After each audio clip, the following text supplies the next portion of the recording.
Okay, in this video we'll be solving word problems involving matrices. What we'll be doing, we'll be writing down the matrices from given information. So without wasting much of our time, let's go to the first example.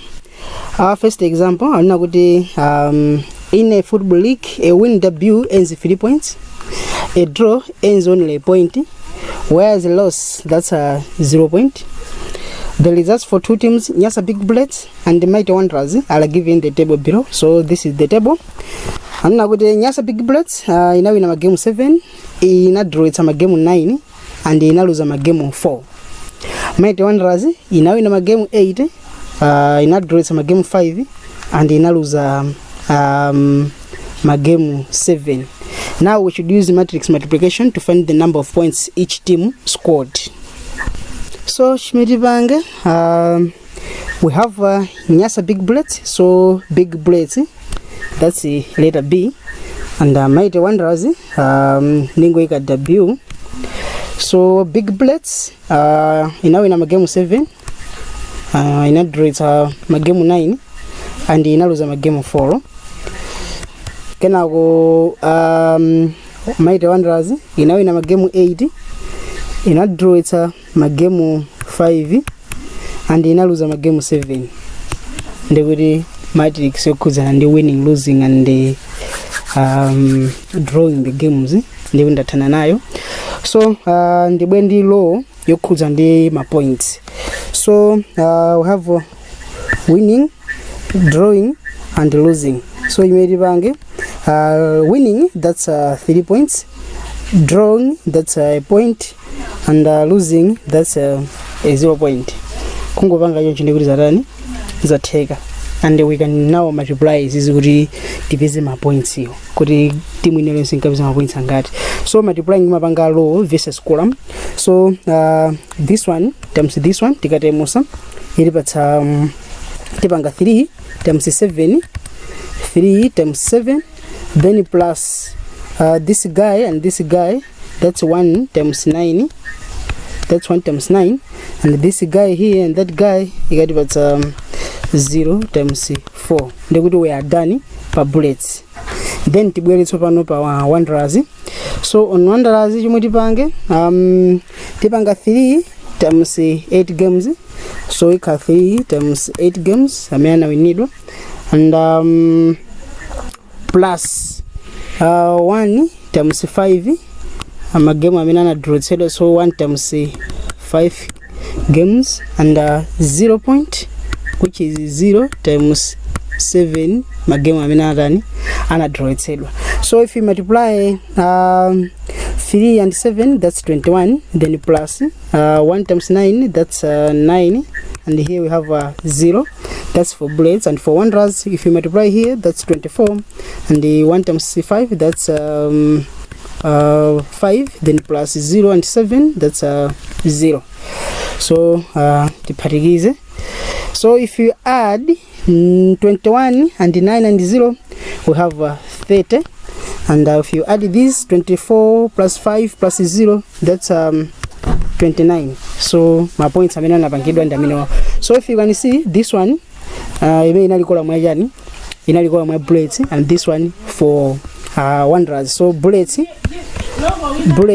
scored 30 points, whereas Wanderers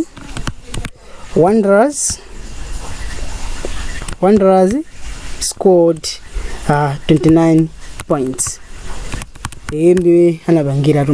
So if you can count the number of games, if you add these and we are done with that one. Mind you, if you're enjoying this video, please don't forget to subscribe to my channel. And if there's any question in any subject, don't forget number and WhatsApp 882 435 562. That's my 562. That's my WhatsApp number. Mutandiro muzira mafunso anu mene kuti ndikuthandizeni. Muthanso pita pa Facebook, you can watch some of my videos. You can like them, you can also share the videos with your friends. So let's now move on to second example. In the second example, anakuti a knitting manufacturer receives an order to make lots of its popular line sweaters. The number of kilograms of fiber it must use is listed in the table below. So fiber for round neck, polyester, that's 10, cotton, that's 4, that's kilograms, and wool, that's 3 kgs. While v-neck, polyester required 7 kilograms, and cotton that's 3 kgs, whereas wool, that's 2 kgs. So now if the manufacturer pays 50 kwacha per kg for polyester, and 100 kwacha per kg of cotton, and 70 kwacha per kg of wool, write down 2 matrices required for the information above, and we should use the matrix multiplication to find how much he pays for the sweaters. So let's now start solving this one.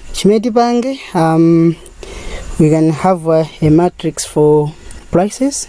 So I'm writing here, we have 50 kwacha, and we have 100 kwacha, that in the 70 kwacha. Ready? For prices, they have I should arrange this into the we have a round neck and a v-neck.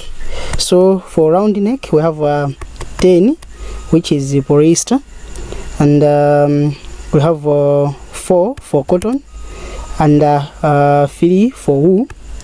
Whereas v-neck, on v-neck, 7 polyester, 3 for cotton, and 2 for wool.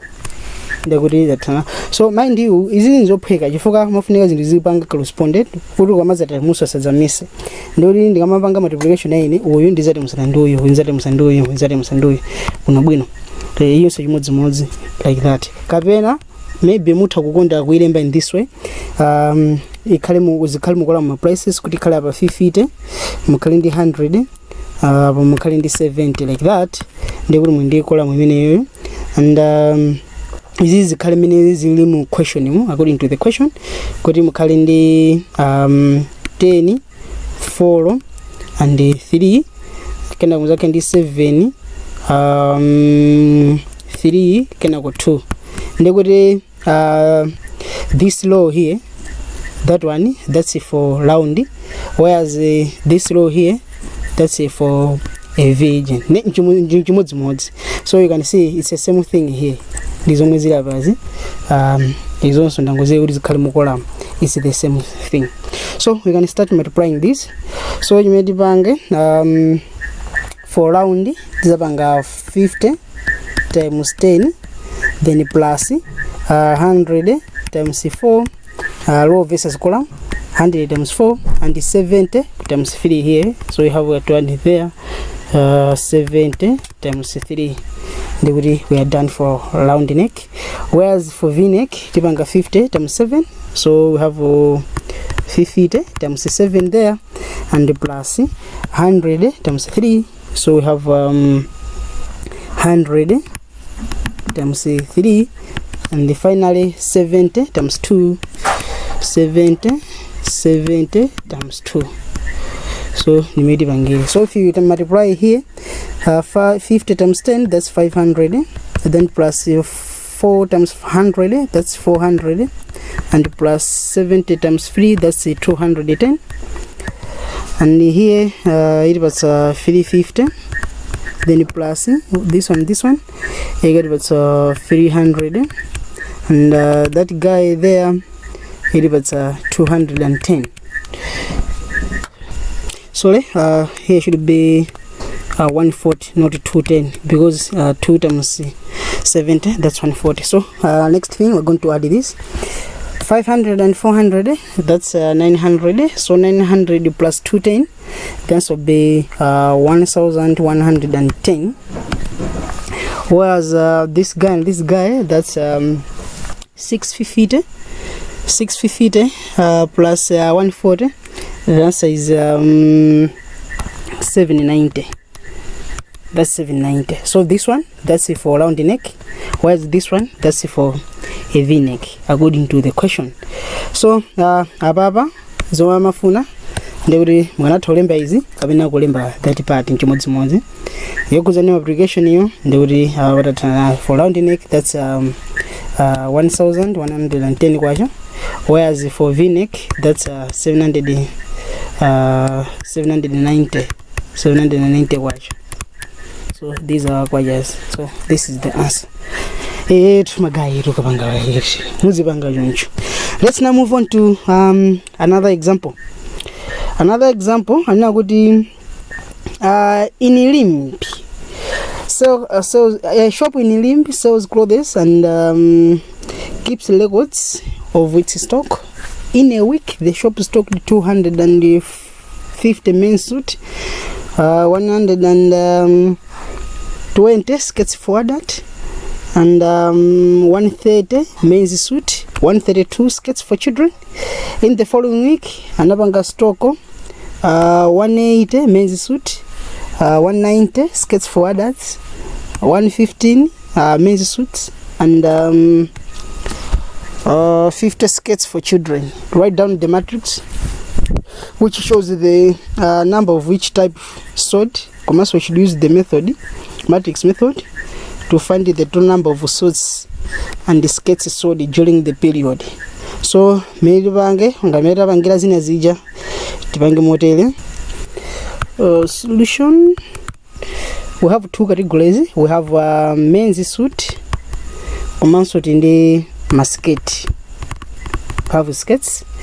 So in the first week, men's suit 250 and 120 skirts for adults. So I'm putting here 120, and men's suit 130. So 130 here men's suit, and skirts 132 skirts for children. So for children, that's 132 special for children. So this one's for adult, and that's it for children. They will first week.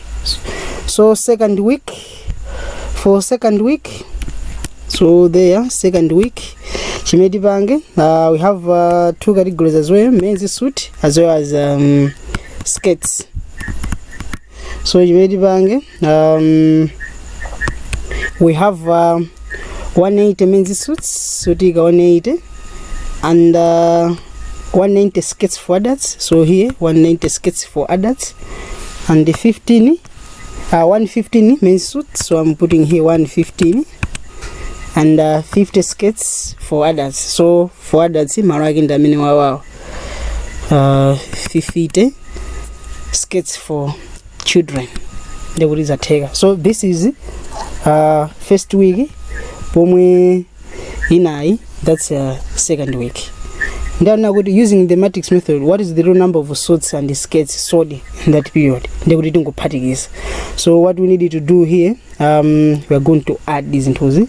So we have this guy, this is parties. It but tingo banga one should be 250 plus 180. 180 there.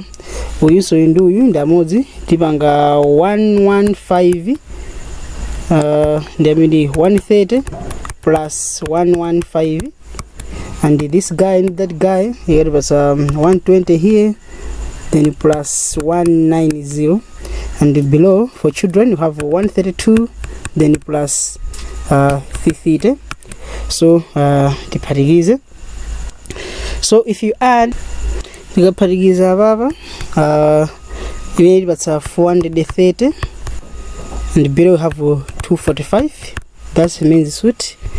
In I you get but 310. This one, that's 310. Where below have 182. So 182. So akufuna total. These are men's suit and our maskets. They wouldn't go parigiza. Says, take a parigiza. Titsande this one. Here we have 5, we have 7, and have 6. That's 6 is 75. And here if we add easy, we can do 2. This one, that's 9. There, that's 4. They will tabeza mini pop.